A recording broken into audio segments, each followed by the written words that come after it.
akala mo parang pera nila. Di ba? Palalabasin pa nila na paparamdam nila sa tao na galing sa amin to.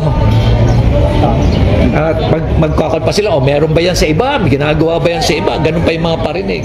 Sabi ni Magalong, kapag daw sa bawat kongresista, pag sumama ka sa sortie, pag sumama ka raw sa lakad nila, ay mabibiyayaan ka ng tumataginting na 7 million sa AIX, 7 million sa AKAP, tapos 7 million sa tupad. So, ibig sabihin daw, kada sortie ay ibig sabihin lakad, kada lakad, kapag kasama ka kay Speaker Martin Romualdez, nabibiyayaan daw si Congressman nung region na yon ng 21 million pesos. So, yun daw yun. So, pag-usapan na natin itong expose ni Mayor Magalong. Ngayon, mga konsyero, hindi na lamang siya issue ng mga DDMs. For some reason, pinick up siya ng Manny Pangilinan Networks. Pinick up siya ng News 5. Pinick up siya ni Ted Filon. Pinick up din siya ng One News. Oo, nagulat nga ako. Hindi ko in-expect na pipick upin nila. Alam nyo, mga konsyero, nakakatawa lang kasi itong si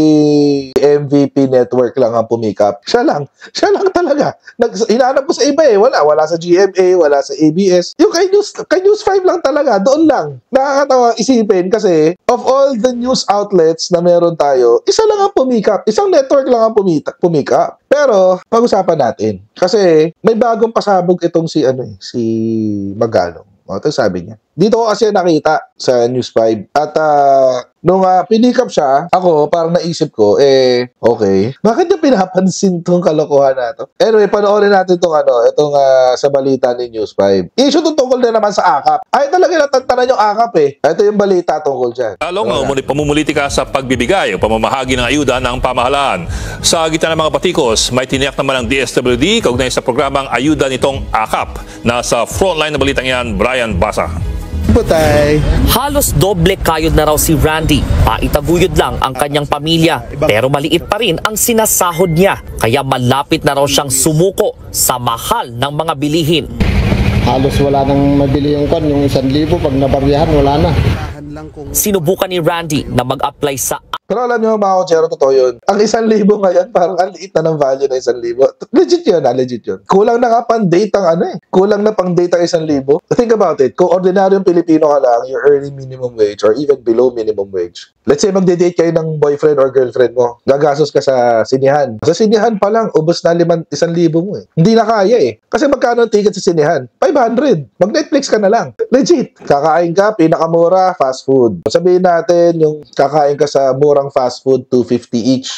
So, 500 agad. So, matitira na lang sa'yo, 500. Hindi ka makakapanood ng sine. Makakabili ka ng kape. Hanggang kape ka lang. Dinner kayo, tapos dinner kayo sa mumurahing fast food, tapos na lang kayo, milk tea, gano'n. In fairness, mahal talaga ang bilihin ngayon. Pero saan ba mura? Wala naman ang murang lugar ngayon. Bakit? Because of inflation. And mga kotsero, hindi mo makokontrol. Kahit sino kong pangulo na opo, hindi mo makokontrol ang inflation. Kasi ang inflation, mga kotsero, yan po yung natural na pagtaas ng presyo ng bilihin. Normal ho yan. Wala ho makakapigil yan. Huwag ko natin isipin na it is only exclusive in the Philippines. No, it happens everywhere. Simple explanation is lahat ng bagay na commodity ay tumataas talaga ang presyo. Lupa nga nag-appreciate Ang trabaho ngayon ng gobyerno, mga kotsero, isiguruhin na yung mga tao ay nakakahabol dun sa taas ng presyo. So, tuloy natin. AKAP o ayuda sa kapos sa kita ng DSWD. Pero sa hindi maipaliwanag na dahilan, hindi pinalad si Randy na mapabilang sa mga maaambunan ng tulong. Yan ay kahit hindi naman siya benepisyaryo ng 4Ps o ng anumang programang ayuda ng gobyerno. Dapat patas, hindi yung meron na nakakatanggap, meron hindi nakakatanggap. Noon pa mang pinaaaproba ang 2025 national budget, marami nang kumukwestiyon sa intensyon ng AKAP funds. 26 billion pesos ang nakalaan para rito. Hinala ng ilang kritiko, gagamitin daw ito sa eleksyon. Bagay na tila tugma sa isiniwalat ni Baguio City Mayor Benjamin Magalong. Anya, may tinatawag na 777 scheme ang mga kongresista tuwing mamumudbod ng AKAP at iba pang ayuda ng pamahalaan. every time na sumama ka sa sortie ni Speaker, every congressman gets 777, 7 million na AIX or AKAP, 7 million na MAIP, at 7 million na tupad.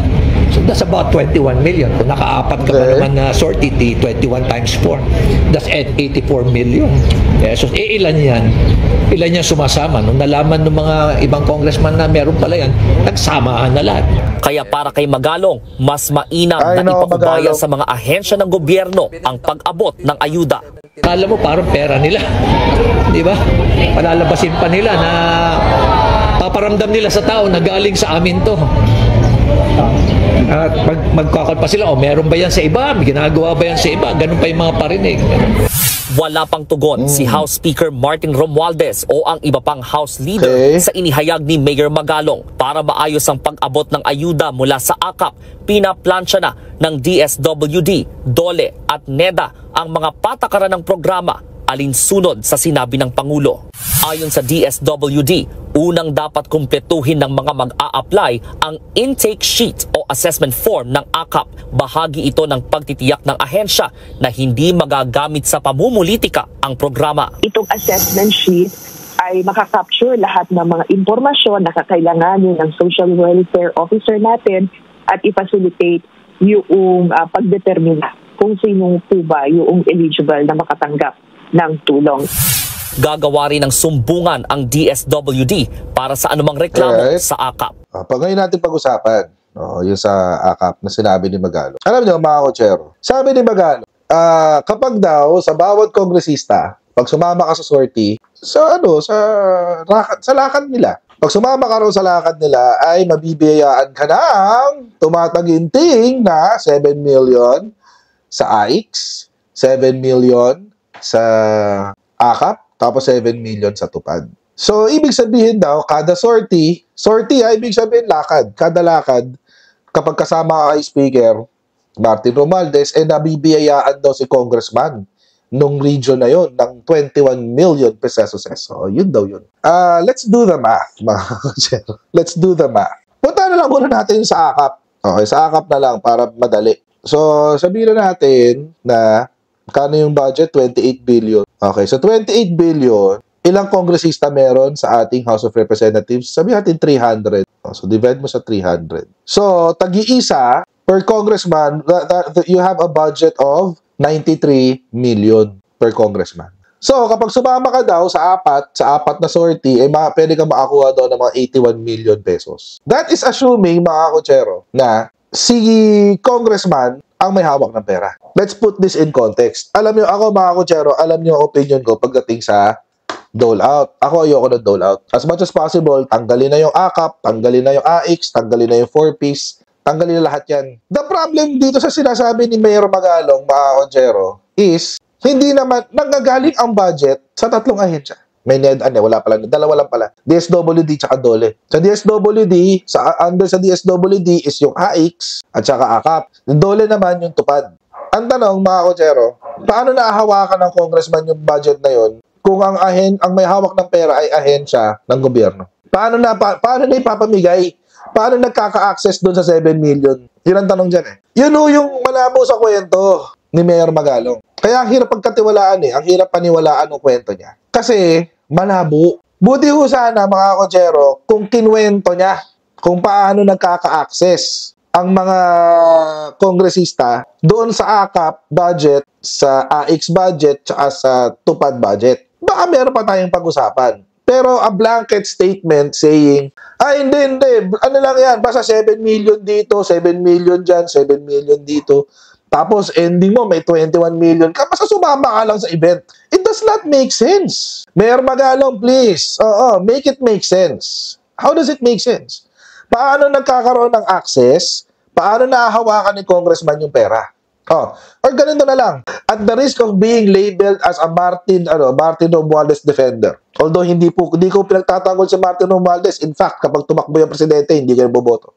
Paano nahahawakan ni Martin Romualdez yung pera? Yun yung tanong ko eh. And I think it is a legitimate question. Kasi, alam nyo mga kotsero, ang hirap kasi i-reconcile Magsasabi ka ng 777. Alam nyo, mga kotsero, may laro pa nga yung 77 na yan, feeling ko eh. Feeling ko ang laro niyan, mga kotsero, yung sa, di ba si Apolacay, ang lucky numbers niya is 777. Baka nga doon pa inugot eh, yung 777 na yan. Para lang ma-connect sa Marcos administration. Baka yun na lang yung laro nila dyan eh.